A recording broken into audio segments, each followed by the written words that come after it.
सामाजिक परिवर्तन के अग्रदूत, शिक्षा के जनक महात्मा ज्योतिबा फूले, आरक्षण के जनक कुर्मी राजा छत्रपति साहू जी महाराज, भारतीय संविधान के रचयिता बौद्ध सत्व भारत रत्न परम पूज्य Baba Saheb doctor Bhimrao Ambedkar, BAMCEF DS4 Bahujan Samaj party के संस्थापक मान्यवर श्री कांसी राम साहेब एवं बहुजन समाज में जन्मे उन तमाम संतों, गुरुओं और महापुरुषों के चरणों में श्रद्धा के सुमन अर्पित करते हुए, साथ ही बहन कुमारी मायावती जी को अपना आदर्श नेता मानते हुए, और आज दिल्ली प्रदेश की जिला और विधानसभा कमेटी की समीक्षा बैठक में हमारे बीच में उपस्थित प्रदेश के बहुत ही जुझारू, मेहनती हमारे प्रदेश अध्यक्ष राजेश तंवर जी, साथ ही हमारे स्टेट कोऑर्डिनेटर ललित गौतम जी, सुदेश आर्या जी, पूर्व अध्यक्ष जोन इंचार्ज अभी लक्ष्मण जी, और तमाम शिषपाल जी बैठे हैं, पन्नालाल गौतम जी बैठे, तमाम पूरी टीम बैठी। मैं बहुत बहुत इन सभी लोगों का आभारी हूं। बसंत जी भी बैठे हुए हैं और योगेश भाई बैठे, पूरी टीम को मैं बहुत बहुत आभारी हूं और बहुत बहुत धन्यवाद भी देता हूं कि आप सबने बड़ी मेहनत करके इधर आज एक बड़ा सा एक जलसा आपने दिखाने का काम किया है और बड़ी एक बहुजन समाज पार्टी की बड़ी टीम को आपने क्रिएट करने का भी काम किया है। और निश्चित तौर से आज के बाद प्रदेश के अंदर एक जो हमारे जो खिलाफ एक माहौल था, उसमें बहुत कुछ सुधार आने का काम होगा। और मैं देख रहा हूं कि मेरे सामने बहुत ऐसे पार्टी के बहुत ही पुराने साथी भी आए हुए हैं, जिनके मैं कई बार घर भी गया हूं, कई लोगों के घर पहुंचा हूं, जो पार्टी में पद नहीं है लेकिन पार्टी के प्रति पूरी ईमानदारी के साथ में, तन मन धन के साथ में लगे हुए ऐसे तमाम साथी बैठे हैं। उन सभी साथियों को भी मैं क्रांतिकारी जय भीम करता हूं। और साथ ही हमारे जो लाइफ में स्ट्रगल कर रहे हैं, हमारे जो यूट्यूबर्स, जो ब्लॉगर हैं, यूट्यूबर हैं, जो बहुजन मीडिया के साथीगण हैं और जो बहुत ही संघर्ष करके हमारी विचारधारा को, हमारी बातों को जनमानस तक पहुंचाने का काम कर रहे हैं, इन सभी लोगों को मैं धन्यवाद देता हूं कि आपने भारी संख्या में उपस्थिति दर्ज कराई है। और मुझे पूरा विश्वास भी है और ऐसे ही पॉजिटिविटी आपको बनाए रखनी है। आपको अपनी कंटेंट में, आप अपनी बातों में ऐसा माहौल क्रिएट करना है कि जो हमारा जो लक्ष्य है 2027 उत्तर प्रदेश में, पहले हम उस लक्ष्य को भेदें, हम उस लक्ष्य को हासिल करें और उसके बाद जो अन्य लक्ष्य हमारे हैं, जो दिल्ली का हमारा लक्ष्य है, जो हमारा लक्ष्य पंजाब का है, हमारा लक्ष्य राजस्थान का है, हमारा जो लक्ष्य आपका जो मध्य प्रदेश का है, छत्तीसगढ़ का है, इन लक्ष्यों को भी भेजने का भी हम काम कर सकें। इसलिए मैं आप सभी लोगों का भी बहुत बहुत आभारी हूं और मैं धन्यवाद करता हूं उन तमाम हमारे विधानसभा के पदाधिकारियों का भी, जिन्होंने अपनी उपस्थिति को यहाँ पे दर्ज कराया। और कई साथी इधर किसी मजबूरी बस या किसी कारणवश यहाँ नहीं आ पाए, तो उनके साथियों ने कहा कि साहब ये अच्छा काम कर रहे हैं, हम इनको कंटिन्यू करना चाहते हैं। कोई कारणवश नहीं आ पाए या घर में कोई प्रॉब्लम, बहुत प्रॉब्लम भी होती है, नहीं आ पाए, कोई दिक्कत नहीं, अगर काम कर रहे हैं तो आज कंटिन्यू बने रहेंगे। और जहां से साथी पार्टी के पद पे हैं, ओहदेदार हैं, और वो साथी नहीं आए, लेकिन जहां से अन्य साथी आए, जो हमारे पार्टी के मिशनरी और कैडराइज लोग हैं, वो आए हुए हैं, तो मैं पूरी जोन की टीम से कहूंगा कि रिव्यू का मैंने रिपोर्ट में लिख दिया है, जो साथी आए थे उनको पदाधिकारी बनाना है और जो नहीं आए थे उनको वेटिंग लिस्ट में डाल देना है, ताकि ये मूवमेंट, ये कारवां कंटिन्यू गतिशीलता को लेकर के चलता रहे, गतिशील बना रहे। देखिए आज की डेट में आप सबको पता है कि बिना सामाजिक एकता के राजनीतिक एकता हम पा नहीं सकते। और आज की डेट में हमें बहुत बड़े स्तर पे, वृहद स्तर पे, मास लेवल पे, ब्रॉड स्तर पे हमें अपने सामाजिक एकता के जो काम को जोड़ने का काम करते रहना है, निरंतर जारी रखते रहना है, ताकि जब तक समाज नहीं जोड़ सकते, जब तक हमारा फाउंडेशन मजबूत नहीं हो सकता, तब तक हम उसके ऊपर कोई भी रिनोवेशन का काम नहीं कर सकते, कोई नई बिल्डिंग नहीं खड़ी कर सकते। सामाजिक एकता के बिना राजनीतिक एकता संभव नहीं है और बिना राजनीतिक एकता के, बिना राजनीतिक पावर के आप इस देश में कुछ नहीं कर सकते।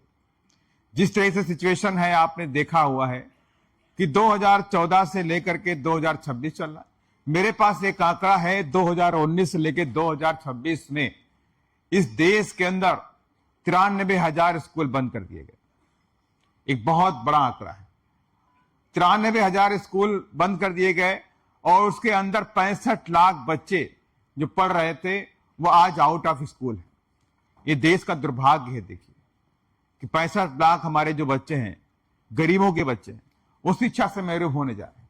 आपको याद होगा कि हम सबके जो महापुरुष हैं जिन्होंने शिक्षा की ज्योति जलाई इस देश के अंदर, खास तौर से बहुजन समाज के लोगों में और स्त्रियों के अंदर, उन्होंने कहा भी था, शिक्षा बिना मति गई, मति बिना गति गई, गति बिना वित्त गया, वित्त बिना शूद्र निराश और हताश हो गया। और आज वही कार्य बड़े ही चालाकी तरीके से, बड़े ही गोपनीय तरीके से किया जा रहा है कि जो इस देश के अंदर जो वंचित समाज है, जो पिछड़ा समाज है, जो गरीब समाज है, जो दलित समाज है, जो कमेरा वर्ग है, जो किसानी करता है, 2 वक्त की रोटी का जुगाड़ बड़ी मुश्किल से कर पाता है, तो वो उनके जो आने वाले जनरेशन है वो इस देश में शिक्षित ना बन पाए। बाबा साहब के अथक प्रयासों से हम सब लोग इस देश के अंदर शिक्षा में आगे बढ़े और जो शिक्षा मिली तो नौकरियां भी मिली। बाबा साहब का ही प्रयास था कि 1943 में हमें रिजर्वेशन मिला। जब रिजर्वेशन मिला तभी जाके हमको नौकरियां मिलना शुरू हुई। तो आज शिक्षा और नौकरियों के दम पर बहुजन समाज अपने पैरों पे खड़ा हुआ और इस देश के अंदर मान सम्मान के साथ में जीवन यापन करने लगा। लेकिन ये बात कहीं ना कहीं से वो लोग जो ये नहीं चाहते थे कि इस व्यवस्था के अंदर परिवर्तन होना चाहिए, वो नहीं चाह रहे थे कि आप आगे बढ़ने चाहिए, वो नहीं चाह रहे थे कि आप कुर्सी पे बैठ के अधिकारी बन के हुक्मरान बन जाएं, वो उनको गंवारा नहीं था। तो इन लोगों ने बड़ी चालाकी से आपको कमजोर करने के रास्ते निकालने शुरू किए। आखिर कौन सा ऐसा रास्ता है कि जिससे जो चढ़ता हुआ बढ़ता हुआ ये नीले झंडे वाले जय भीम बोलने वाले लोग जो इस देश के अंदर बड़ी गतिशीलता के साथ में आगे बढ़ रहे हैं, इनको रोकने का प्रयोजन क्या है, इनको रोकने का हमारे पास तरीका क्या है? उन्होंने वो तरीका भी देख लिया, सीधा हम पर हमला किया संविधान को लेकर के। तो उन्होंने कहा संविधान को बदल नहीं सकते ऐसे हम। अगर डायरेक्टली हम संविधान पे बदलेंगे तो इन दलित समाज के साथ में ओबीसी के लोग और आदिवासी समाज के लोग जुड़ जाएंगे। आपको याद होना चाहिए जब 2018 में संविधान के अंदर इनका पहला प्रैक्टिकल था, जब संविधान के अंदर जो हमारा सुरक्षा कवच है SC ST एक्ट, जो हमारी सुरक्षा कवच है समाज के अंदर, गांव के अंदर, देहातों के अंदर, जहां हमारे गरीबों के साथ में, बच्चों के साथ में, बच्चियों के साथ में एट्रोसिटी होता है, तो उसको संवैधानिक कवच मिला हुआ था कि संवैधानिक कवच के जरिए इनके ऊपर अत्याचार नहीं होगा। अगर अत्याचार होता है तो अत्याचारियों को कोई जगह नहीं है, उनको जेल भेजना पड़ेगा, उनको जेल में रहना पड़ेगा। उस सुरक्षा कवच पे इन्होंने डायरेक्टली नहीं, इनडायरेक्टली हमला किया। जब उनको लगा कि इसको पहला प्रयोग किया गया, जब उस पर हमला हो गया, तो पूरे देश के अंदर हमारे नौजवानों ने, बहुजन समाज के लोगों ने, SC ST इवन OBC के साथियों ने हमारा साथ दिया पूरे देश के अंदर। उन लोगों ने नीली क्रांति लेकर के आ गए और उस नीली क्रांति के सामने इस देश की सरकार को झुकना पड़ा और हमारे SC ST एक्ट को फिर से बहाल करना पड़ा। ये ताकत किसकी थी? कि हमारे बहुजन समाज के लोगों की ताकत। तो उन्हें लग गया कि डायरेक्टली तो हम इन पर हमला नहीं कर सकते, अगर डायरेक्टली करेंगे तो जमात बहुत बड़ी है और जमात जब बड़ी होती है तो सरकारें हिल जाती हैं, सरकारें डर जाती हैं। और आपने ताकत दिखा दी और उसमें हमारे तमाम नौजवान साथी मध्य प्रदेश से, राजस्थान से शहीद भी हो गए। तो उन शहीदों को मैं क्रांतिकारी सैल्यूट करता हूं कि उन्होंने अपनी जान की परवाह किए बगैर हमारी रक्षा की, हमारे संवैधानिक कवच की रक्षा करी। और उसके बाद उनको मालूम हो गया कि हम सीधा संविधान पे हमला नहीं कर सकते, लेकिन रास्ते निकालने पड़ेंगे, क्योंकि उनको, हमें, आप और हम उनके लिए गंवारा नहीं थे कि हम और आप आगे बढ़ रहे हैं। तो उन्होंने दूसरा रास्ता निकाला, क्योंकि उनको लगा कि शिक्षा के दम पे, शिक्षा के जरिए तो अधिकारी बन रहे हैं, यही हमारी ताकत है कि नहीं? जब यही हमारी ताकत है, इसको डायरेक्टली नहीं हटा सकते, आज भी नहीं हटा सकते। आज भी वो 362 भी ले आएंगे ना खरीद करके सांसद, तब भी डायरेक्टली हमारे संविधान पे वो हमला नहीं कर सकते। उन्हें पूरी तरह से मालूम है, क्योंकि बहुजन समाज के लोग अपनी जान तो दे सकते हैं लेकिन अपने संविधान पे खरोच नहीं आने देंगे। तो इससे हमें डर नहीं है। लेकिन इसमें क्या करना है? इसमें करना क्या है? इसमें तरीके होते हैं। संविधान को छेड़छाड़ कैसे किया जाएगा, संविधान में लिखी बातों को कैसे धीरे धीरे एडिट किया जाएगा, कौन सी ऐसी चीजें हैं जिसमें हमें बेनिफिट मिलता है, वो उन चीजों को इसमें से निकाल दिया जाएगा। और उसके लिए उनको चाहिए बहुमत, 362 का बहुमत चाहिए। और खुद खेल तो ऐसा ही चल रहा है, ऐसी अंदर से अंदर दबी दबी बातें भी आ रही कि हमारे रिजर्वेशन पे हमला होने वाला है, हो सकता है हमारा रिजर्वेशन खत्म कर दिया जाए, तमाम ऐसी बातें आने वाली। लेकिन देखते हैं क्या होता है। हो सकता है इसी बहाने कोई नई क्रांति लिखी जाए, हो सकता है कुछ भी होने वाला, लेकिन वेट एंड वॉच हम लोग कर रहे हैं। अगर हमारे संविधान में कोई खरोच आ गई तो बर्दाश्त नहीं होगा। माननीय बहन ने साफ साफ बोल दिया था कि सब कुछ तो ठीक है, लेकिन अगर मेरे संविधान पे कुछ भी हो गया तो हम चुप बैठने वाले नहीं हैं। ये हमारी बहन जी ने बोल दिया। और इसलिए मैंने कहा इन लोगों ने दूसरा रास्ता निकाला कि उनको शिक्षा के जरिए मालूम हो गया कि शिक्षा के जरिए बहुजन समाज के लोग गांव से देहातों से पढ़ के तो आते हैं, पढ़ करके बड़ी मेहनत करके यहां नौकरी पा जाते हैं। तो उन्होंने पहला हमला शिक्षा पे किया कि सरकारी स्कूलों को बंद करने का प्लानिंग किया। 93,000 स्कूल बंद कर दिए गए या आसपास के स्कूलों का मर्जर कर दिया गया। इवन आपके बगल में जिला है हरियाणा, हरियाणा के अंदर तो इन्होंने क्या काम किया कि सरकारी स्कूलों को बंद करके एक चिराग योजना लेकर के आए। और चिराग योजना में क्या हुआ कि चिराग योजना में कहा कि सरकारी स्कूल में जो बच्चा पढ़ेगा फीस देगा, प्राइवेट स्कूल में पढ़ेगा उसे 500 रुपए स्कॉलरशिप मिलेगी।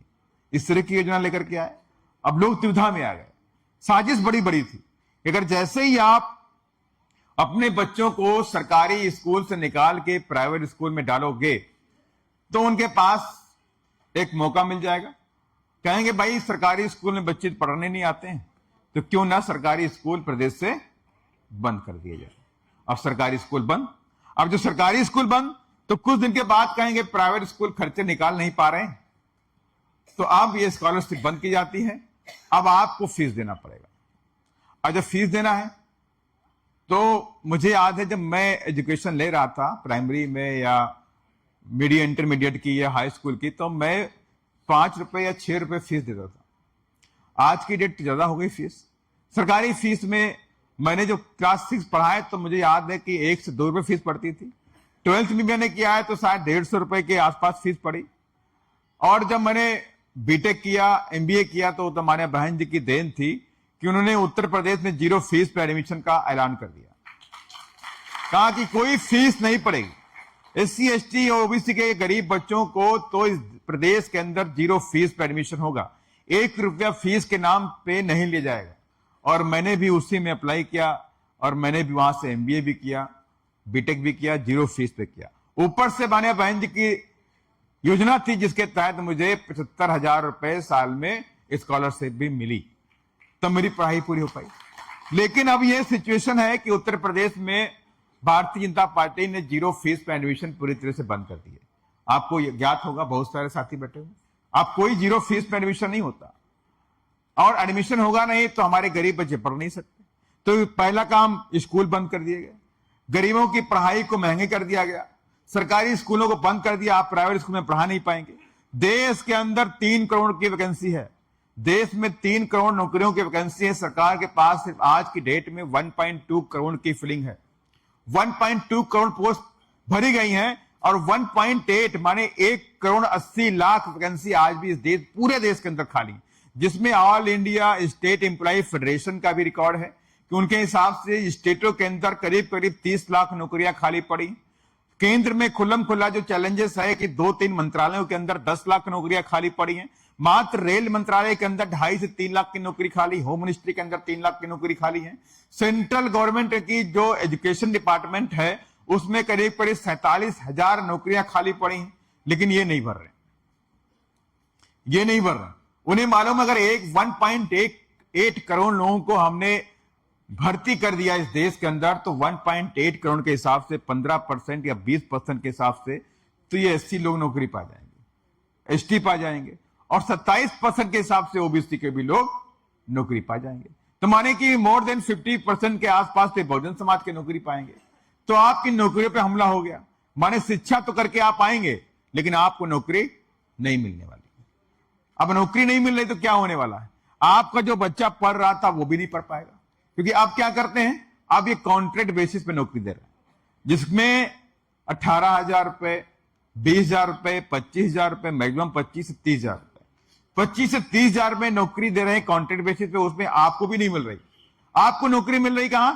ट्रेन के अंदर अटेंडेंट की, टॉयलेट साफ करने की, एयरपोर्ट पे टॉयलेट साफ करने की, वहां पे नौकरी दी जा रही, चौकीदारी की नौकरी मिल जा रही है, लिफ्ट मैन की नौकरी मिल रही, यहां पे नौकरी आपको मिलेगी। लेकिन आप सोचिए कि कुर्सी बैठने की नौकरी मिलेगी, वो नहीं मिलने वाली, वो नहीं मिल सकती है। आपके पास कोई अप्रोच नहीं है, आपके पास उनकी पार्टी का कोई भी आदमी आपका कोई करने वाला नहीं है कि आपको सिफारिश कर दे, वो आपकी नौकरी नहीं मिलने वाली। अब आप सपोज करो 18,000 में आप नौकरी कर रहे हैं, 18,000 पाने वाला व्यक्ति दिल्ली के अंदर या गुड़गांव के अंदर या नोएडा के अंदर या मेरठ के अंदर, आप बताइए क्या वो अपने बच्चों को पढ़ा सकता है? क्या अपना जीवन यापन कर सकता है?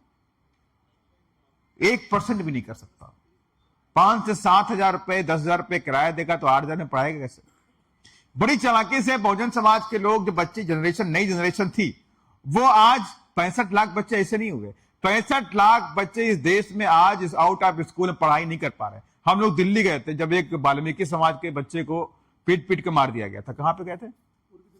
पूर्वी दिल्ली गए थे, शादरा में गए थे, कई साथी मेरे गए भी थे। तो हाँ, तो मैंने उसके वो 3-4 बच्चे देखे, 3-4 बच्चे, तो मैंने उनसे पूछा, है बच्चे बड़े बड़े हैं, करीब मेरे से 10 साल का था, और एक बेटी उनकी बड़ी थी, 15 साल की थी। तो मैंने कहा, बच्चा आप पढ़ते हो? कहीं सर पढ़ते नहीं है। तो कोई पढ़ाई किया? कहीं नहीं। आप समझिए दिल्ली के अंदर की हालात, दिल्ली के अंदर आप भी बच्चों को शिक्षा नहीं मिल पा रही है, तो दूर दराज के एरिया में क्या होने वाला है आप समझ सकते हैं। ये दिल्ली कैपिटल है, यहां गरीबों को शिक्षा नहीं मिल पा रही। दूर दराज में बैठा व्यक्ति कैसे शिक्षा पाएगा? यहां पे मैं दावे के साथ में कहता हूं, जितने भी लोग बैठे हैं, मेरी समझ से 1,000 लोग तो बैठे होंगे, 800 कुर्सियां हैं, बोला 800 लोग बैठे मान लेता हूं, और भी मंच पे बैठे, पीछे बैठे, इधर बैठे, 800-850 मान लेता हूं, बाकी भी लोग, अच्छा 900 लोग मान लेता हूं। इस 900 लोगों में क्या आज की डेट में पिछले 10 साल में या 5 साल में लीजिए, पिछले 5 साल में किससे किससे घर में सरकारी नौकरी आई है? हाथ उठाइए। पिछले 5 साल में सरकारी नौकरी, सिर्फ सरकारी नौकरी में बात कर रहा हूं, पिछले 5 साल में 900 में एक सरकारी नौकरी आई आपके घर में, एक और 2, 3, 4, 5, 6, 7, 8, 9, 10, 11 लोग आप समझ लीजिए। 900 लोगों के यहां पे बैठे हुए हैं, करीब करीब 900 परिवार यहां पे बैठे हुए हैं, और 900 परिवारों में, उनके परिवार में सिर्फ मात्र 11 नौकरी आई, 11 नौकरी आप समझ लीजिए। अब मैं कहूं अगर इसमें कितने ऐसे लोग हैं जो पुराने समय से नौकरी कर रहे हैं, उनके परिवार के लोग, वो कितने लोग हैं जरा उठाया? हाँ, रिटायर वाले उठा लो। अब आप देख लीजिए, माने प्रेजेंट टाइम में 11 आदमी नौकरी पा रहे हैं, और पुराने समय में 10 लोग करीब ऊपर हैं, और 15 इधर होंगे, और 15, 20, 25 ज्यादा हो गए, करीब करीब 100 आदमी, 100 से पीछे और भी हैं, 100-150 लोग आज की डेट में ऐसे यहां बैठे हुए हैं जिनके घर में पहले नौकरी थी, लेकिन आज की डेट में सरकारी नौकरी। अब आप समझिए कितना बड़ा अंतर हो रहा है, कितना बड़ा खेल किया जा रहा है हमारे तुम्हारे साथ में। अब आप सोचिए, आपके अगर बच्चे पढ़ेंगे नहीं, सरकारी नौकरी नहीं पाएंगे, तो आने वाली जनरेशन उनकी कैसे आगे बढ़ेगी? ये इस प्लानिंग को बड़ा डीपली समझना पड़ेगा आपको, कितना बड़ा खेल किया जा रहा है। और हमारे वोटों को हम इतना, अब आप समझ लीजिए कि हम अपने वोट को लेके संजीदा नहीं, अपनी राजनीतिक ताकत को लेके संजीदा बिल्कुल नहीं। हम अगर चाहते सत्ता हमें चाहिए तो हमें सत्ता मिलती। कोई भी लक्ष्य आपके साहस से बढ़कर के नहीं होता है, इस बात को मानते नहीं मानते? कोई भी लक्ष्य आपके साहस से बढ़कर के नहीं होता। अगर लक्ष्य की प्राप्ति नहीं हुई तो माने कि आपका प्रयास लक्ष्य के लायक नहीं था, लक्ष्य को भेजने लायक नहीं था। और अभी भी मैं आपसे कहना हूं, ये अभी वक्त है, समय है अभी सुधरने का। अगर हम नहीं सुधरे, हमने अपने ताकतों को नहीं समझा, अपनी राजनीतिक ताकत को, अपनी पॉलिटिकल ताकत को, अपनी वोट की ताकत को नहीं समझा, अपने संविधान की ताकत को नहीं समझा, तो 10-5 साल बाद हमारे पास कुछ बचेगा भी नहीं कि हम कुछ सोचे समझे, उस पर स्टडी करें। कुछ भी नहीं बचने वाला है। फिर आप कुछ कर नहीं सकते इस देश के अंदर। पूरी तरह से वो लोग कैप्चर हो जाएंगे, आपको कैप्चर कर लेंगे, और हम और आप सिर्फ उनके हुक्म पे जिंदा रहने वाले हैं। और इसलिए मैंने कहा बहुत ही सोचने और समझने की जरूरत है। जितने भी लोग यहां बैठे हुए हैं, दिल्ली को अगर जीतना है तो दिल्ली में काम तो करना पड़ेगा। आज 900 लोग बैठे हैं, आपके अथक प्रयासों से 900 लोग बैठे हुए। मैं कहूं अगर 1 महीने बाद मैं आपसे कहूं कि 9000 लोग बैठ सकते हैं, पॉसिबल है कि नहीं पॉसिबल है?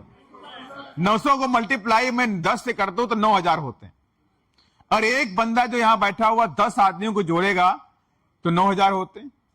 भाई अगले महीने मैं फिर आपसे बोलूं कि मुझे अगली बार तो 90000 चाहिए, चाहे भले आप मुझसे 4 महीने का टाइम और ले लीजिए। पार्टी बढ़ाने का तरीका यही है। देखिए, आप ये सोचिए सोशल मीडिया में करने से काम बनने वाला बिल्कुल नहीं। आप पार्टी के लिए एक एटमॉस्फेयर क्रिएट कर सकते हैं सोशल मीडिया से, विचारधारा का प्रवाहन कर सकते हैं, लेकिन ये और भी खतरनाक होता कभी कभी। जब सोशल मीडिया के जरिए हमारी कैडर की बातें बाहर पहुंचती हैं तो दुश्मन ज्यादा अलर्ट होता है, दुश्मन ज्यादा अलर्ट होता है। उसको लगता है कि देखो यार इनकी मेंटालिटी कितनी खतरनाक है, इनकी प्लानिंग बड़ी तगड़ी है। हम प्लानिंग करते रहते हैं लेकिन उसको इंप्लीमेंट नहीं कर पा रहे। हम प्लानिंग कर दिया, मैंने आपसे बोल दिया, लेकिन वो जमीनी स्तर पर इंप्लीमेंट नहीं हो पाया। लेकिन दुश्मन आपसे आगाह हो गया, उसको लगा कि दे आर वेरी क्लेवर, ये बहुत चालाक हैं, कुछ करने जा रहे हैं। फिर वो अपने हिसाब से प्लानिंग कर लेता है, और हम वहीं के वहीं बैठे हुए हैं। हम बहुत मुश्किल से 900 आदमी इकट्ठा कर पाते हैं, हम बहुत मुश्किल से 2 ताकत लगाएंगे, 10,000 आदमी इकट्ठा करें। जब तक ये मास नहीं बनेगा, जब तक ये 1 लाख नहीं पहुंचेगा, 50,000 नहीं पहुंचेगा, तब तक दिल्ली की सत्ता हमारे हाथों में नहीं आने वाली। इतने काम से भी नहीं बनने वाला। अभी तो ये विधानसभा कमेटी का आपका हुआ है, अभी सेक्टर कमेटी का काम बाकी है, बूथ कमेटी का काम बाकी। जितने भी विधानसभा कमेटी के साथी बैठे हुए हैं और जितने जिले के और जोन के लोग हैं, देखिए आप इस बात को समझ लीजिए, आप मात्र इस पॉलिटिकल पार्टी के ओहदेदार नहीं हैं। आपको सिर्फ पॉलिटिकल पार्टी की जिम्मेवारी नहीं मिली है, आपको जिम्मेदारी इस मिशन मूवमेंट की मिली है। इस देश में चारों तरफ हो रहे दलितों आदिवासियों पर अत्याचार को खत्म करने की जिम्मेदारी मिली।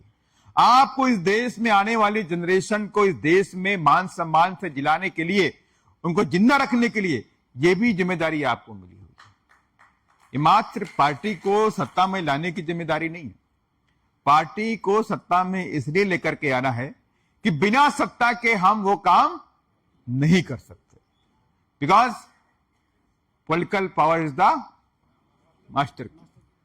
अगर पॉलिटिकल पावर की जरूरत नहीं होती तो शायद हमें पार्टी की जरूरत भी नहीं पड़ती, और ये काम इतना कठिन भी नहीं है। देखिए, एक दौर था, आप समझ लीजिए, मैं कोट करूंगा तथागत गौतम बुद्ध को। तथागत गौतम बुद्ध ने जब बौद्ध धर्म का प्रचार किया तो आपके सामने इतनी मुश्किलें नहीं आती हैं जितनी मुश्किलें उनके सामने आ रही थी। उन्होंने 1 बाय 1 करके पूरे देश नहीं कई वर्णों तक अपने धर्म का प्रचार अपनी लाइफ में कर दिया।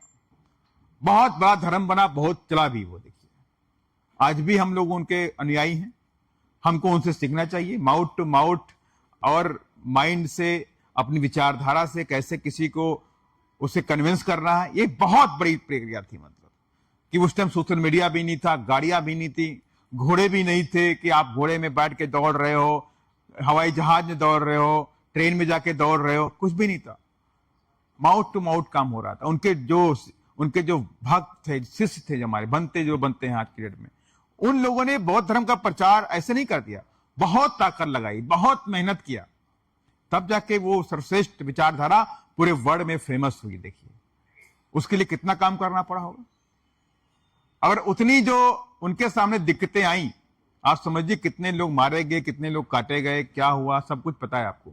आज की डेट में अगर मैं कहूं कि बीएसपी से नंबर 1 की विचारधारा है, बीएसपी इस देश की सर्वश्रेष्ठ विचारधारा वाली पार्टी है, तो ये सर्वश्रेष्ठ विचारधारा हम लोगों तक क्यों नहीं पहुंचा पा रहे हैं?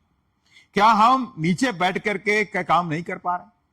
ये मात्र देखिए, मानव कांसीराम साहब ने कहा था कि अगर हमने तो ना बिकने वाले लीडर बना दिए, लेकिन अभी मेरा जो काम बाकी है ना बिकने वाला समाज खड़ा करना। जिस दिन मैं ना बिकने वाला समाज खड़ा कर दूंगा, उस दिन मैं इस देश की सत्ता पे काबिज हो जाऊंगा।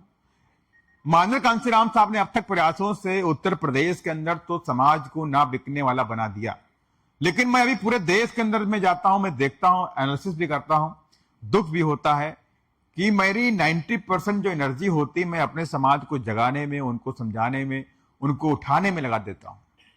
जब 90% एनर्जी मैं अपने में ही लगा देता हूं, तो मैं दूसरे समाज को कैसे जोड़ पाऊंगा?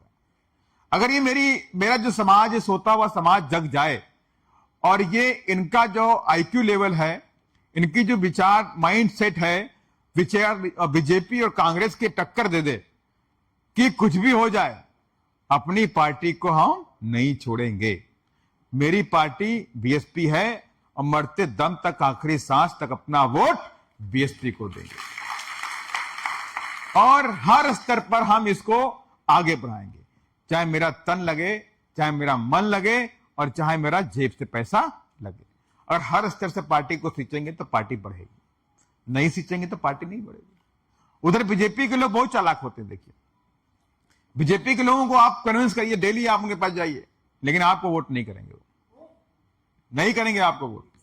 आप उनसे 2000 मांग लो, 10,000 रुपये उधार मांग लो, दे देंगे, लेकिन आप उनसे कहो भाई वोट कर दो, नहीं देगा। जब आपके अंदर ऐसी ताकत बन जाए जिस दिन कि भाई कुछ भी हो जाए, ना आम आदमी पार्टी, ना कांग्रेस, ना बीजेपी, इस बार मेरा वोट, मेरे समाज का वोट पूरी ताकत के साथ में तो बहन जी के साथ खड़ा है, हाथी के साथ खड़ा, कहीं जाने वाला नहीं है। अगर वो ताकत आ जाए, समझ जाना कि आप बहुत बड़ी जंग जीतने जा रहे हैं। हो सकता है कि देखिए, मैं फिक्र हूं, हो सकता है कि मैं अपने समाज को जोड़ के ताकत न बना पाऊं, सत्ता में ना आ पाऊं, लेकिन सेंटर में पावर बैलेंस तो बन जाएंगे, नहीं बन जाएंगे। अगर सेंटर में पावर ऑफ बैलेंस भी बन गए तो हम अपने शर्तों पे उन सरकारों को चलाने का काम करेंगे, अपने शर्तों पे चलाने का काम करेंगे, और यही हमारी ताकत होगी। देखिए, इसलिए अभी तमाम जो काम बाकी है, कि जो हमारी जो टीम है, जो कोर कमेटी टीम बैठी हुई है, अब इनको जो दूसरा काम करना है, जो मेरे सामने जितने भी लोग बैठे हैं, मैं यकीन के साथ में कह सकता हूं कि हमारे ना बिकने वाले लीडर बीएसपी के बैठे हुए हैं, जो अपनी जेब से पैसा लगाते हैं, जो अपने पैसे से इधर मीटिंग में आते हैं, अपने पैसे से ये सारा अरेंजमेंट भी करते हैं, अपने हर चीज अपने पास से करते हैं। तो ये मेरे ना बिकने वाले लोग बैठे हुए हैं, और ना बिकने वाले लोग जब ना बिकने वाला समाज को जोड़ने का काम करेंगे, अब आपकी जिम्मेवारी है कि आप समाज के अंदर जाइए और उस समाज को भी ना बिकने वाला व्यक्ति बना दीजिए कि हम अपने वोटों का सौदा नहीं करेंगे, अपने वोटों को इतना कमजोर नहीं समझेंगे, कोई मांगे दे दिया उसको, मात्र थोड़े लालच में कि 300 यूनिट हमें फ्री मिल रही है, गैस फ्री मिल रही है, बस में हमारी जर्नी फ्री मिल रही है, मात्र इन बातों को लेकर के हम अपने वोट किसी और पार्टी को ट्रांसफर नहीं करेंगे। अगर ये सोच हमने विकसित कर लिया, और सच्चाई भी देखिए है कि बीएसपी की लड़ाई रोड, नाली, खंजा, रोटी, कपड़ा की नहीं है। बीएसपी की लड़ाई जो है मान सम्मान और दिल्ली के खजाने की है, दिल्ली के खजाने की है। और जिस दिन हमारे पास ताकत आएगी, उस दिन हम उस खजाने से जितनी भी जरूरत होगी मेरे समाज को, उतना निकाल के अपने समाज को देने का काम करेंगे। वो ताकत हमें चाहिए, और ये तो एक्सपीरियंस हो चुका है, ये आपसे कुछ छिपा भी नहीं है, आपने देखा भी है। जब आदरणीय बहन जी उत्तर प्रदेश में 4 बार मुख्यमंत्री बनी, तो उत्तर प्रदेश में कोई पैसे कमी नहीं थी। हमारे बहुजन समाज के जो गरीब लोग थे, उनके चेहरे पे खुशी के आंसू थे। माने वो जब सरकार बन रही थी, माने बहन जी शपथ ले रही थी, तो रिक्शा वाला भी रो रहा था और उसकी आंखों में खुशी के आंसू थे कि आज बहन जी गरीबों की लीडर, गरीबों की मसीहा आज मुख्यमंत्री बन रही है। अब हमारी किसी का औकात नहीं कि हम पर कोई अत्याचार करे। वो उसकी सोच थी, उसके आंखों से आंसू निकल रहे थे। उससे मुझे लग रहा था कि मेरा बेटा भी पढ़ सकता है। जब बहन जी मुख्यमंत्री बनी तो सबके मन में यकीन पैदा हुआ कि मेरा बेटा मजदूरी नहीं करेगा, मेरी तरह ईंट भट्टों पे काम नहीं करेगा, ये पढ़ लिख करके ये भी कलेक्टर बनेगा, पुलिस बनेगा, एडवोकेट बनेगा, डॉक्टर बनेगा, इंजीनियर बनेगा। वो सपना उस गरीब के मां ने भी देख लिया, और माननीय बहन जी ने उस गरीब के सपने को भी यकीन में बदलने का काम 4 बार की सरकार ने कर दिया। 4 बार की सरकार ने कर दिया। शिक्षा फ्री कर दी, कहा शिक्षा फ्री, तुम्हारी बहन मुख्यमंत्री है, आपको टेंशन नहीं लेनी है, आप तो पढ़ाई करो, पैसा मैं जमा करूंगी। यहां तक तुम विदेश भी जाओगे तो विदेश की पैसा भी मैं जमा करूंगी। आप तो पढ़ाई करते हैं। कहां अगर आपके घर में बेटी पैदा होती है तो आप परेशान नहीं होना। उसकी पढ़ाई की, उसकी लिखाई की, उसकी शादी की जिम्मेवारी मेरी है। हमारी बहन मुख्यमंत्री है। माता सावित्री बाई फूले शिक्षा मदद योजना शुरू कर दी। उसके तहत 12,000 नहीं 25,000 रुपया बच्चियों को मिला। एक साइकिल दी गई। बच्ची जब पैदा हुई, महामाया आशीर्वाद योजना के तहत जब बच्ची पैदा हुई तो उसका बहन जी ने जितनी बच्ची पैदा हो रही थी सबका एफडी करा दिया और कहा जब बच्ची बड़ी होगी 18 साल की होगी तो उसे 2 से 2.5 लाख रुपए शादी के लिए मिल जाएगा। शादी के लिए अनुदान मिल रहा था। गरीब के घर में बेटी की शादी हो रही थी तो उस वक्त 50,000 से लेकर 1.5 लाख रुपए तक शादी का अनुदान मिलता था। कोई रिजेक्ट नहीं होता था फॉर्म। बहन जी का निर्देश था समाज कल्याण विभाग के अंदर, अगर किसी गरीब के बेटे की शादी है तो 1 महीने के अंदर उसे पैसा मिलना चाहिए और शादी से पहले मिलना चाहिए, शादी के बाद भी नहीं मिलना चाहिए, ताकि वो कर्जा ना ले, लोन ना ले, ब्याज पे पैसे ना ले। सरकारी ठेकों में रिजर्वेशन दे दिया। जो हमारे नौजवान साथी पढ़े लिखे हैं लेकिन नौकरी नहीं पाए हैं, व्यापार करना चाहते हैं, बिजनेस करना चाहते हैं, कहा कि सरकारी ठेकों में रिजर्वेशन दे रहे हैं। रिजर्वेशन मिल गया, तमाम ठेकेदार पैदा हो गए, कॉन्ट्रैक्टर बने, बिजनेसमैन बने। ये देन आपकी बहन जी की और देन संविधान की थी, देन हमारे वोट की थी, देन हमारी सामाजिक एकता की थी। और फिर से मैं कह रहा हूं, ये सामाजिक एकता अगर आपने बना ली और ना बिकने वाला समाज बना लिया। उत्तर प्रदेश में समाज बिका नहीं। देखिए बहुत लालच है। उधर भी लाना चाह रहे थे कि भाई ये ले लो, वो ले लो, ये खाओ, वो पियो, ये करो, पैसा लो, ये 500 लो, ये साड़ी ले लो, ये पायल ले लो। तो लोगों ने कहा नून रोटी खाएंगे, हाथी का बटन। ऐसे नारों से उत्तर प्रदेश गूंज गया।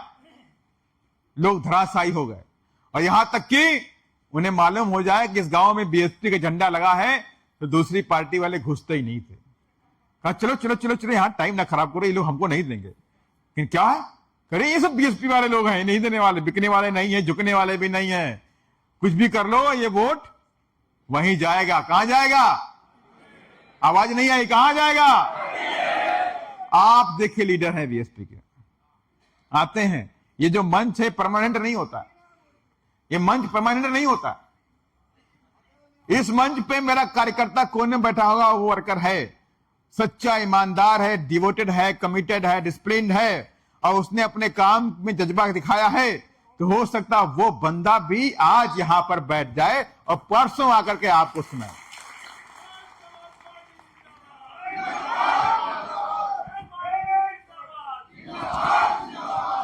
इसलिए मैंने कहा, क्योंकि समय मुझे बहुत कम मिला है। आप 2 बजे का समय था इसका, तो इसलिए मैंने आप सबसे कहा कि बीएसपी की विचारधारा, मैंने पहले बोला कि इस देश में शॉर्टसेट विचारधारा है और बीएसपी सेल्फ रिस्पेक्ट मूवमेंट है। और सेल्फ रिस्पेक्ट जब इसमें जुड़ जाता है और इसको कॉन्टिन्यूटी बनाने के लिए ही मानर कांसीराम साहब ने किसी भी धन्ना सेठों से उस वक्त भी और आज भी बीएसपी के अंदर किसी पैसे की एंट्री नहीं है। कहा जिस दिन बीएसपी धन्ना सेठों से पैसा लेना शुरू कर देगी तब ये सेल्फ रिस्पेक्ट मूवमेंट कैसे रह जाएगा। अगर आप इसको चाहते हैं कि सेल्फ रिस्पेक्ट मूवमेंट हमारा बना रहे तो हमें अपने दम पर, अपने खून पसीने से बीएसपी को चलाना पड़ेगा, दौड़ाना पड़ेगा और आगे बढ़ाना पड़ेगा। और इसलिए आज भी सेल्फ रिस्पेक्ट मूवमेंट है। मैंने कहा था मैं पूरे देश में जाता हूं, मैं वो बात को भूल गया। मैंने कहा नहीं था कि आप लोगों के साथ कि मैं पूरे देश में जाता हूं तो मुझे बड़ा दुख भी लगता है कि जिस तरह से पूरे देश के अंदर हमारे नौजवान बच्चों के साथ में, बच्चियों के साथ में, युवाओं के साथ में अत्याचार होता है, तो मैं हर जगह एक्सप्लेन नहीं कर सकता। इतने अत्याचार, इतने तरीके से अत्याचार होते कि आपकी रूहें कांप जाएंगी। अभी आपने देखा है कि अभी घटना घटी मुंडका में। मुंडका इंडस्ट्रियल एरिया में 3 वाल्मीकि समाज के बच्चे उस सीवर लाइन में गए। एक बच्चा बेहोश हो गया, दूसरा उसको बचाने गया, वो बेहोश हो गया, तीसरा बचाने गया, वो भी बेहोश हो गया और 3 बच्चे उसी में जाके उनकी डेथ हो गई। लेकिन सरकार पे फर्क नहीं पड़ता। उनके परिवार में कौन लोग थे? उनके परिवार में 12 साल के बच्ची है, एक के परिवार में 2.5 साल की बच्ची है, एक के परिवार में 16 साल के बच्चे हैं। 12 साल के बच्चे, 16 साल के बच्चे, 2.5 साल के बच्चे। उनकी उम्र क्या थी? किसी की 28 साल थी, किसी की 32 साल थी और किसी की 42 साल थी। तीनों बच्चे यहां पे खत्म हो गए। लेकिन सरकार पे फर्क नहीं पड़ता। मैंने आपसे पहले बोल दिया, अगर सरकार पे फर्क पड़ता तो वो लोग खाली नंगे हाथों नहीं जाते। उनके पास ग्लव्स होते, उनके पास ऑक्सीजन नापने का पैरामीटर होता। पहले वो इक्विपमेंट नीचे जाता कि उसके अंदर सीवर लाइन में ऑक्सीजन है कि नहीं, कौन सी गैस है। उसके बाद वो मास्क पहनते, उसके बाद पूरा ऑक्सीजन सिलेंडर लगा के फिर एंट्री करते। लेकिन आपकी मौत से उन्हें फर्क नहीं पड़ता। सीधी बात समझ लीजिए, आपकी मौत से फर्क नहीं पड़ता, उनको तो उनकी मौत से फर्क पड़ता है। उनका एक बंदा मरता है, पूरे देश में हल्ला मच जाता है। लेकिन आपके 3 बच्चे सीवर लाइन में डूब के मर गए तो हमको भी नहीं पता होगा। हमने तो ऐसे न्यूज में देख लिया, आपको भी नहीं पता होगा बहुत लोगों को, तो क्योंकि ये बहुत छोटी सी बात उनके लिए, वो बात वहां से निकल के भी नहीं आएगी, अखबारों में छपेगी भी नहीं, मीडिया में हाईलाइट भी नहीं होगी, क्योंकि उनके लिए हमारी जान की कोई कीमत नहीं है। ये तो हमें समझना पड़ेगा। हमें क्या करना? क्या हमारी वो जनरेशन जो सदियों से वो काम कर रही थी करती रहेगी, वही काम करती रहेगी? आखिर कैसे उनको हम आगे लेके आएंगे? मेरे सामने एक बात आई याद कि जब भारत पाकिस्तान का बंटवारा हुआ 1948 में, जब बंटवारा हुआ तो भारत से बहुत से मुसलमान चले गए, पाकिस्तान चले गए। पाकिस्तान से तमाम लोग जो हिंदू थे वो इधर आ गए। यहां से गए तो करीब करीब 40 लाख एकड़ जमीन जो मुसलमान पाकिस्तान में गए अपनी जमीनें छोड़ के चले गए। तो उसमें से बाबा साहब डॉक्टर अम्बेडकर ने सरकार को, जवाहरलाल नेहरू जी को लिखा लेटर, उनसे पर्सनली बात भी करी कि हमारा जो समाज है इस देश में दबा कुचला समाज है, जो उधर से भी लोग आए हैं, वो वहां पे जुलाहे का काम कर रहे थे, जूते बनाने का उनका काम था, जुलाहे और फैक्ट्रियों का काम था। तो मैं चाहता हूं इनको, आप जो उधर से भी आ गए हैं, इधर भी जो लोग हैं बेरोजगार हैं, आप इनको 4 लाख एकड़ जमीन दे दो। जो 40 लाख एकड़ जमीन है उसमें 4 लाख एकड़ जमीन दे दो, ताकि ये लोगों में बढ़ जाएगी तो ये लोग भी बेचारे अपने पैरों पर खड़े हो जाएंगे। तो नेहरू जी ने कहा बहुत अच्छी बात है आपकी, बहुत काबिले तारीफ बातें हैं, बहुत अच्छी बातें बोली नेहरू जी ने उनको। तो बाबा साहब को लगा भाई हो सकता है खुश हो गए, तो नौकरी जमीन मिलने वाली है। तो उन्होंने क्या कहा कि वहां के कैरो सिंह, प्रताप सिंह कैरो वहां का मिनिस्टर था, उसको उन्होंने उसमें रंगा लगा दिया। मैंने डायरेक्शन दिल्ली से था, रंगा वहां से लगा दिया गया। कहा नहीं, ये जमीन तो हमारी है, ये जमीन हम इन दलित समाज के लोगों को नहीं दे सकते। प्रताप सिंह कैरो ने उसमें इतना रंगा लगाया, कोर्ट ले गया, सुप्रीम कोर्ट लड़ा, वो आखिरकार जमीन हमें नहीं मिली। बड़ी मुश्किल से बाबा साहब ने फिर संघर्ष प्रयास किया, 1 लाख एकड़ जमीन मिली, 1 लाख एकड़ जमीन मिली सिर्फ बाबा साहब के अथक प्रयासों से। माने 40 लाख में आपने 4 लाख एकड़ जमीन मांगी और 4 लाख में भी आपको मिली मात्र 1 लाख एकड़। तो आप समझिए, इतिहास से आपको कोई लाइक नहीं करता, तो अब कौन आपको लाइक करने जा रहा है? अब भी कोई आपको लाइक नहीं करता। जो कुछ भी करना है, जो कुछ बनाना है, जैसे भी खड़ा करना है, वो बीएसपी अपने दम पे खड़ा करेगी। और माननीय कांसीराम साहब ऐसे नहीं ये मोमेंटम खड़ा कर दिए, इतना बड़ा विशाल चीजें खड़ी कर दी। मैं महाराष्ट्र आ गया तो लोगों ने मुझे बताया, बात 1973 के आसपास की है और 71 से 73 के बीच में, कि मानव साहब मेरी समझ से 73 में दिल्ली शिफ्ट हो गए थे, दिल्ली आ गए थे ना करोल बाग में। 1973 में पुणे से दिल्ली आ गए थे। जब पुणे से मुंबई के बीच में गए हैं तब बताते हैं कि मानव कांसीराम साहब एक एक बंदे को पकड़ के एक एक बंदे को उस अधिकारी के ऑफिस में जाएं, उसको समझाने का काम करें। कभी कभी वो अधिकारी को, कर्मचारी को समय मिले और कभी कभी उससे समय ना मिले। तो मानव कांसीराम साहब वहां से निकल के आए और बेचारे कहां खड़े, मालूम कहां पे? बांद्रा स्टेशन पे खड़े हो जाएं। बांद्रा स्टेशन पे कभी वो बीटी पे खड़े हो जाएं, कभी सेंटर पे खड़े हो जाएं। उन्हें मालूम होता था कि ये अधिकारी शाम को 5 बजे, 5 बजे लोकल ट्रेन पकड़ेगा, तब मैं इसको वहां पकड़ के बात करूंगा। तो बेचारे जाके वहां पे खड़े हो जाएं, 2-2 घंटे खड़े होकर वेट करते रहे। 5 बजे फिर वो अधिकारी या कर्मचारी वहां से निकलता था। तो तमाम तो अच्छे लोग भी होते थे, जो साहब को देखते थे तो आइए चाय पीते हैं, बैठते चाय पिलाते थे और साथ में लेके ट्रेन में जहां तक उनका घर था जाते बात करते हुए अपने मूवमेंट के बारे में, मिशन के बारे में, अपने स्ट्रगल के बारे में उनको समझाते थे। कुछ अच्छे भी लोग थे, कुछ ऐसे भी लोग थे कि साहब को देखते कि अरे साहब खड़े, कांसीराम साहब खड़े, तो पीछे दरवाजे से निकल जाता था। मुझे आज बात नहीं करनी, लेकिन साहब बड़े जिद्दी थे। उन्होंने देख लिया कि ये राम किशोर भाग रहा है, तो कहा ये पीछे वाले दरवाजे से मिलेगा, तो चाह के पहले वहीं खड़े होते थे। अरे भाग कहाँ रहा है, मेरी बात सुन जा पहले आज तू। मैंने 3 घंटे खराब किए तेरे लिए। तो ऐसे मूवमेंट खड़ा किया। उनके पास स्कूटर था, तो स्कूटर जब पुणे में लेके मूवमेंट कर रहे थे तो लोग कहते पंचर हो रहा था, कि पंचर हो गया। तो साहब परेशान, क्या ये बार पंचर भी हो रहा है और पेट्रोल के पैसे भी नहीं मेरे पास, तो कहा इसको बेचो। साहब ने अपना स्कूटर बेच दिया। कहा लेता हूं 2 पहिए वाली, अपने पैरों से चलने वाली साइकिल। कहा अब इसमें टेंशन नहीं रहेगी, अब इसमें पेट्रोल नहीं पड़ेगा, अब इस साइकिल से मैं दौड़ सकता हूं। तो आप सोचिए, उस स्कूटर को बेच करके साइकिल लिया और साइकिल लेकर के पूरे मोमेंटम को खड़ा किया। जब 1971 में जब दिल्ली के एक हॉल में, वहां पे जो स्टेशन के पास हॉल था, वहां पे मीटिंग की गई, तो उन्होंने प्लान यही किया था कि हम ब्रॉड स्तर पे हम बामसेप खड़ा करना चाहते हैं। तो उसके लिए उन्होंने योजना बनाई कि हमें इतने सालों के अंदर, 4 से 5 सालों के अंदर हमें 2 लाख इंप्लॉइज को जोड़ना है। 4 सालों के अंदर 2 लाख इंप्लॉय जोड़ देना है। बड़ा चैलेंज था उनके लिए कि एक एक बंदे को पकड़ना, उनको समझाना, फिर मूवमेंट में उनको कंट्रीब्यूशन करवाना, और ऐसे करके उन्होंने पूरा काम किया। 4 साल में उन्होंने 2 लाख के ऊपर जब उन्होंने देख लिया हमारे पास बामसेप के लोग हो गए, तब जाके 6 दिसंबर 1900 कब हुआ, 78 में दिल्ली में तो हुआ था, बामसेप की डिक्लेरेशन किया, बामसेप को बनाने का काम किया। और हम वो चैलेंज लेकर नहीं चल पाते। जब माननीय कांसीराम साहब अकेले 2-2.5 लाख एम्प्लॉय जोड़ सकते हैं एक टारगेट टाइम पे, फिक्स टाइम में, हमें इतने समय में 2 लाख तैयार करने हैं। इतना तो टाइम भी नहीं होता आपके पास।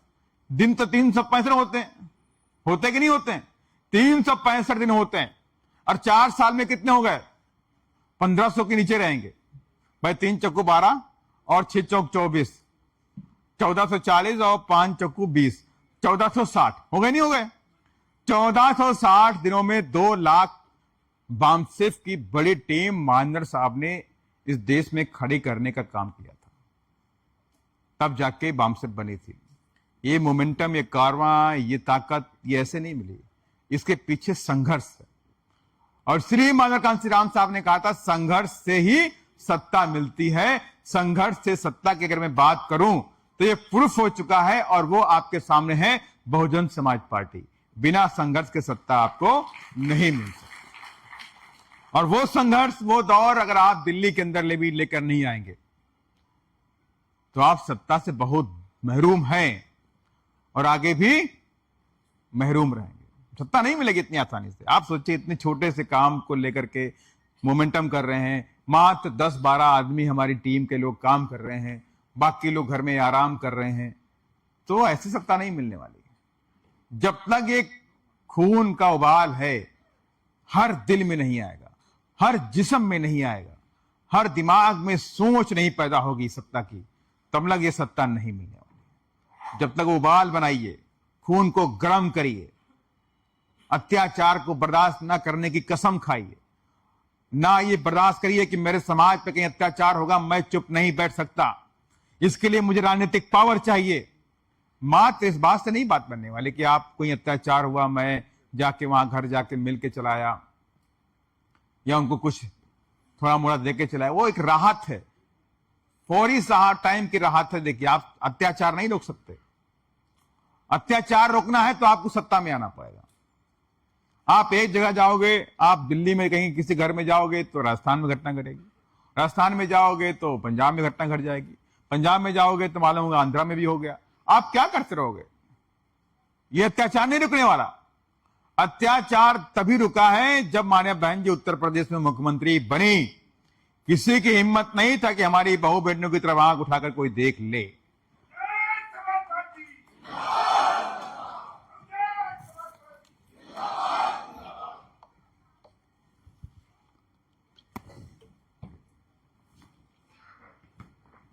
इसलिए मैंने कहा सत्ता चाहिए। और सत्ता के रास्ते कौन से? सत्ता समझिए कि अगर हम ना काम करें तो सत्ता मिलने वाली क्या? क्या मिलेगी?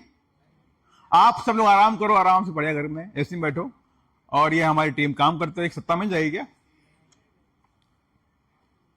जब आप भी काम करो, मैं भी काम करूं और ये मंच वाले भी काम करें, तब सत्ता मिलेगी।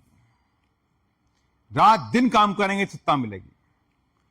आप ये समझ लीजिएगा कि आज जो आप संघर्ष कर रहे हो, हम और आप, मैं भी इंक्लूडिंग मी, और ये जितने भी लोग बैठे हैं, ये कोई भी व्यक्ति अपने फायदे के लिए काम नहीं कर रहा। आज की डेट में थोड़ा मोड़ा मन में दिमाग में ले आता हो किसी के, लेकिन लंबा फायदा किसको होने वाला? लंबा फायदा जो होने वाला है आने वाली जनरेशन को होने वाला है। हम जो भी काम कर रहे हैं, आने वाली कौम, आने वाली जनरेशन को इस देश में हुक्मरान और उससे स्वाभिमान का जीवन देने के लिए काम कर रहे हैं। और आज मुझे और आपको ये स्वाभिमान का जीवन मिला है, आराम का जीवन मिला है, एसी मिला है, कपड़ा मिला है, घर मिल गया, कार मिल गई, तो कहीं ना कहीं से इन महापुरुषों ने संघर्ष किया था। ये बिना जगे, बिना सोए, रात दिन जग करके उन्होंने संघर्ष किया, तब मुझे आज और आपको सब कुछ मिला। और आज हम संघर्ष नहीं कर रहे हैं। अगर इनके बराबर नहीं तो कम से कम अगर इनका 50% भी संघर्ष हम कर लें, इनकी 25% बातों को ही इंप्लीमेंट करने अपनी लाइफ के अंदर, क्योंकि आपने अब अभी कोई प्लेटफॉर्म बनाने की जरूरत नहीं है कि रास्ता बनाना पड़ेगा, मुझे प्लेटफॉर्म खड़ा करना पड़ेगा और फिर लोग जोड़ना पड़ेगा। सब कुछ बना बनाया आपको मिला हुआ है। देखिए, प्लेटफॉर्म बना हुआ है, रास्ता दे करके गए हैं, आपको सिर्फ उस पर चलना है, आपको उनके बताए हुए रास्ते पर चल के समाज को जोड़ने का काम करना है। इतने काम बचा हुआ है, बाकी तो काम सारा हो गया। हो गया कि नहीं हो गया? एक नेता भी बन गए, एक पार्टी बन गई, सब कुछ तो बन गया। एक नेता हमारी कौन? बहन कुमारी। पार्टी हमारी कौन? तो पार्टी भी बन गई, नेता भी हमारे पास। अब सत्ता में लाने की जिम्मेवारी किसकी? सत्ता में और हम और आप लाएंगे। और इसके लिए क्या काम करना है? हमें बताए हुए रास्ते पे चलना पड़ेगा कि हमें समाज को जोड़ने का काम करना है, तन मन धन से जो भी दिक्कतें हैं उसे दूर करना है। सिर्फ यही काम नहीं करेंगे, मेरी भी जिम्मेदारी बनती कि मैं अपना बूथ, अपना वार्ड, अपना पिंड, अपना गांव मजबूत करूं, लोगों को जोड़ने का काम करूं, उनको बुलाने का काम करूं, उनको समझाने का काम करूं।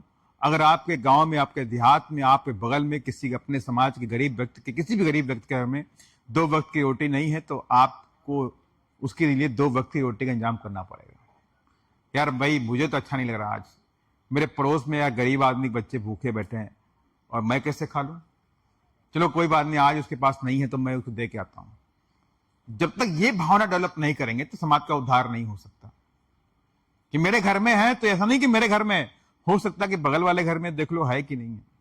अगर आपका बच्चा पढ़ रहा है कॉन्वेंट में तो देख लो कि बगल वाले घर में यार बच्चे की फीस है कि नहीं है। क्या बेचारे ऐसा तो नहीं बिना फीस का नाम कट रहा है उनका, बिना किताबों के पढ़ाई नहीं कर पा रहे उनके। अगर आपके अंदर ये विचारधारा पैदा हो जाएगी तो आप बहुत आगे बढ़ेंगे, कोई नहीं रोक सकता आपको। ये हमारे अंदर, आपके अंदर सोच होनी चाहिए। और यही बाबा साहब डॉक्टर अम्बेडकर की सोच थी। उन्होंने कहा भी था कि मैं चाहता हूं, जब आगरा में 18 मार्च 1956 को, 18 मार्च को तो थी, 18 मार्च 1956 की आगरा के स्पीच में रोते हुए यही कहा था कि मैं सोच रहा था कि मेरे समाज के पढ़े लिखे हुए जो लोग हैं, ये लोग जिस समाज से निकल आए हैं, जिस गांव से निकल आए हैं, उसकी तरफ देखेंगे और उनके लिए भी कोई ना कोई काम करेंगे ताकि वो लोग भी निकल के बाहर आ जाएं और बराबरी का जीवन जी सकें। ये क्या हो रहा है भाई? टाइम रोक लो 5 मिनट और 10 मिनट, बस 10 मिनट में खत्म कर, 2:30 बजे छोड़ दूं। पार्टी आ गई है, बस खत्म, 2:30 बजे छोड़ देंगे। हजम नहीं होता, क्या करोगे?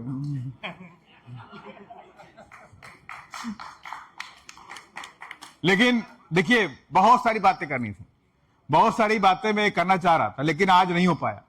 लेकिन मैं अगली बार चाहूंगा कि जब भी आप इस तरह के आयोजन करिए, कम से कम सुबह से शाम तक करिए। भाई